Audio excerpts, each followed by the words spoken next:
O Laço Azul. Capítulo 4. A felicidade é uma desgraça, asseverava na sala o Dr. Sérgio Bastos, exibindo-se, com um esboço de malícia na boca inteligente, de lábios finos. Tanto quanto lhe permitia a excelente memória, lembrava-se de que os seus dias de gozo tinham originado um período de apatia e de preguiçoso desinteresse por tudo que não fosse a própria causa desse gozo, todo íntimo, todo pessoal. A felicidade é estéril como o deserto. Isidoro riu-se largamente, não tomando a sério a teoria paradoxal do amigo. Parecia-lhe impossível que naquela idade ainda ele tivesse semelhantes fantasias. Realmente a felicidade era considerada por cada um a seu modo, mas nunca lhe passará pela mente tão extravagante definição. Seria crível que o Sérgio ainda sacrificasse a sinceridade à frase, como nos idos tempos de rapaz. O Dr. Bastos continuava: temos da felicidade uma concepção quase sempre em desacordo com o nosso modo de vida. Meu pai, homem de negócios agitados, que lhe impunham uma atividade inquietadora e crescente, afirmava que para ele a felicidade seria a sombra de uma árvore. Amarrado à cidade pelos seus 1000 empreendimentos, nunca se dava ao regalo de uns repousos campestres. Odiava a caliça, os telhados, os muros e sonhava com o ar limpo dos grandes descampados, onde respirasse a plenos pulmões, dentro do círculo da sombra projetada pela sua árvore amiga. Aborrecendo a cidade, a rotina, a disciplina, construiu quarteirões e quarteirões de casas iguais, fabricou telhas e tijolos, abrilhantou a cidade, deu prestígio ao comércio e morreu com um ideal que não teve tempo de realizar, nem lhe traria a consolação que esperava. Por que enriqueceu esse homem? Porque, não se considerando feliz, tinha pressa de chegar à felicidade. Trabalhou ferozmente, irradiou toda a sua força, impeliu a vida para diante, na ânsia de alcançar a sombra da árvore desejada. Homens sem ideal são parasitas da terra. A felicidade é uma coisa que se não alcança, atrás da qual se corre e pela qual se morre. No fundo da sua consciência Dona Angélica dizia consigo: palavras. A felicidade é ver o marido satisfeito e as filhas felizes. E indagou levemente assustada: e para o Sr. Raul, a felicidade que é? Dr. Sérgio interveio, enquanto o filho trocava com Lucila um olhar de amor e um sorriso. Para o Raul agora a felicidade única é o casamento, as fases do amor são para todos iguais. Mais tarde, estabelecida a família, tranquilo o coração, o germe das suas aspirações, que o determinaram a escolher a carreira que escolheu, fará florir um outro ideal. Mamãe. Mamãe. Dona Angélica levantou-se de chofre. Era a voz de Madalena irrompendo lá de dentro, do silêncio da casa, angustiadamente, e antes que Isidoro, estonteado, acompanhasse a mulher, que já desaparecia no corredor, Raul atirou-se para a porta. O pai travou-lhe do braço com um movimento enérgico e brusco. Fica. Lucila precipitara-se também, acompanhando os pais. Os dois homens viram-se, de repente, sós e contemplavam-se de face. Os olhos de um buscavam o fundo da alma do outro. Nem uma palavra. Não era preciso, há expressões que desmascaram o pensamento melhor que o mais exato dos vocábulos. Raul estava trêmulo, numa ansiedade. Que se teria passado? Qualquer coisa, que te não deve importar. A tua noiva é a Lucila. As vozes vinham agora como um murmúrio de choro abafado, mal distinto, tal rumor d'água dentro de um muro de aqueduto. Lembra-te que será assim por toda a vida. Suspirou Sérgio, pousando carinhosamente a mão no ombro do filho. Serei forte. Tenho medo. De quê? De que venhas a ser infeliz. Oh! Ainda é tempo de fugir. Não. Dr. Sérgio calou-se. Instantes depois Isidoro reaparecia na sala com um sorrisinho forçado. Não fora nada, foi um susto apenas, um pequeno susto. Madalena quisera por suas mãos preparar um chá, por se sentir adoentada, a chama do fogareiro do gás. Propagara-se as rendas da manga, o fogo fora abafado, nem a mais leve queimadura. Uma pilha de nervos, aquela menina. A mãe lá ficará a animá-la. Não valia a pena pensar mais nisso. E agora que ali estavam os 3 sojinhos, o que deviam era combinar bem os últimos preparos do casamento. Já tinha um carro contratado. Por ele, tinha tudo pronto. Falará já ao pretor, também tratar o padre. Lucila reapareceu por sua vez, muito pálida, com arzinho contrafeito e tímido, de consciência que vacila. Sentou-se a um canto, e pregou olhar nos florões do tapete, não quis intervir nas combinações que os outros estavam fazendo. Pensava. Havia segredos naquela casa, que o noivo nunca deveria saber, que ela seria a mais interessada em encobrir e fingir ignorar. Que vira um momento antes. A irmã invectivando a mãe por ter esvaziado o vidro de um ácido corrosivo. Por quê? Porque Madalena amava o mesmo homem que ela, e tinha ciúmes e queria matar-se. Deveria ela por isso renunciar ao casamento? Para com a família seria talvez esse o seu dever, mas para com o noivo? O destino a escolher a ela, devia obedecer ao destino. Se ela renunciasse a essa felicidade que a tentava, qual o proveito que de tamanho sacrifício tiraria a irmã? Se fosse possível ceder-lhe o noivo, não se veria Madalena na contingência de renunciar. Também? A vida é o acaso. O acaso favorecia a outra que tivesse paciência. Pelo desgosto da irmã ela também não podia gozar uma alegria perfeita. A sua paixão vivia estrangulada pelo remorso. Mas o egoísmo era mais forte, sentia-o, e defende-lo ia até a morte. A alma materna previra tudo. Aberto o armário, Madalena, ao procurar febrilmente o frasco de veneno, encontrara-o vazio, bem lavado. Excitada no desespero da decepção, revoltada contra a mãe que lhe penetrara os desígnios, os gritos irromperam-lhe do peito, raivosos, histéricos, enquanto os dedos enclavinhados parecia quererem esmagar o frasco inútil. Mamãe! Mamãe! O som da própria voz chamou-a à realidade. Calou-se espavorida. Dera o alarme. Cerrou então os dentes com força. Não responderia a nada, não diria nada, não falaria a ninguém. E já a mãe estava a seu lado, de braços estendidos. Meu amor. E já o pai aparecia interrogativo, aflito. Que é? Oh, se ela pudesse voar, fugir pela treva da noite fora, com o seu sofrimento, só dela, e bem escondido.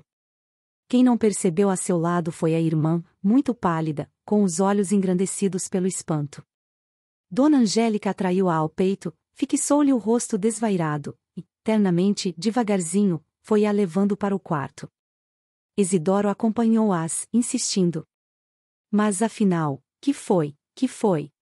Dona Angélica deitou a filha beijando-a, como era pequenina. Madalena então desatou a chorar em silêncio. A mãe desviou-se para um canto do quarto e chamando o marido, explicou em segredo. Ciúmes, também ela gosta do Raul. Era o que eu temia. Depois te explicarei tudo. Acho bom ires para a sala, inventa uma história que a desculpe. Diabo, então este casamento está tratado e já agora há de se realizar. Tens certeza de que não te enganas? Toda. Vai para a sala. Isidoro saiu, com um olhar indeciso. Por que não lhe dera antes Deus, filhos homens? Estava bem certo de que teria sido mais feliz. Olhassem para aquela cena. Se um homem seria capaz de tamanha insensatez. Ciúmes, nervos, amor. Quantas asneiras. Nem ele era de feitio aturá-las. Os feixes de nervos, as tais meninas, muito bonitinhas, muito decorativas, mas dentro? Confusão e mais nada. Muita confusão. Nem o diabo entende as mulheres.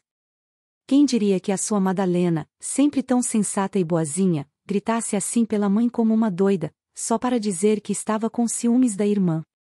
Junto à cabeceira da filha, Dona Angélica aconselhava. Recolhe-te por uma mesa ao colégio das irmãs, já que não tens forças para assistir ao casamento de Lucila. É um desgosto para mim e para ela, que afinal não tem culpa, mas isso sempre será melhor do que praticares qualquer violência. Nunca te supus capaz de tais arrebatamentos. Ias cometer um crime de que não seres só tua vítima. Eu sofreria muito. Não te parece que eu também mereça alguma coisa? Dize. Tudo. Então. Foi um desvario. Prometes-me ter paciência? Serei irmã de caridade. Não, minha filha, irás convalescer entre as tuas antigas mestras e voltarás depois curada para a tua casa. Deve ser forte, preciso de ti. Lucila seguirá o seu marido, é o seu destino, tu ficarás a meu lado para me fechares os olhos na hora derradeira, quero levar neles a tua imagem. Por enquanto, recolhe-te ao colégio. Informado mais tarde dessa resolução, Isidoro não a achou acertada. Embaraçavam-no os comentários dos convidados das bodas. Que suporiam eles da ausência de Madalena naquele ato solene? Se a desculpassem por doente, não faltariam pessoas bisbilhoteiras, como a mulher do sócio, para lhe varejarem a casa à procura da enferma. Dona Angélica observou. A anormalidade da situação explica outra quaisquer anormalidade. Diremos que, como geralmente todas as gêmeas, Madalena e Lucila são inseparáveis.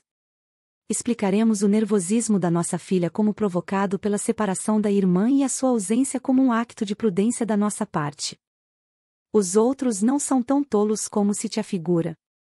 Em todo caso é uma explicação. É um disparate. Arranja outra razão. Não. Vocês as mulheres têm mais imaginação do que nós para as mentiras. Lavo as minhas mãos. Combina o que entenderes. Dona Angélica entendeu que a sua Madalena entraria para o Colégio das Irmãs, da Rua do Matoso, onde aprenderá a ler e onde criará amizades consoladoras. Na manhã seguinte, ao entrar no quarto das filhas, encontrou-as deitadas na mesma cama. Os seus lindos cabelos loiros confundiam-se no mesmo travesseiro, os seus braços nus entrelaçados pareciam querer unir-se para a vida e para a morte. Dormiam. Dir-se-ia que a mesma respiração levantava ao mesmo tempo o peito de ambas. A cama de Lucila estava intacta, ela passará a noite ao lado da irmã, enternecida e perdoada.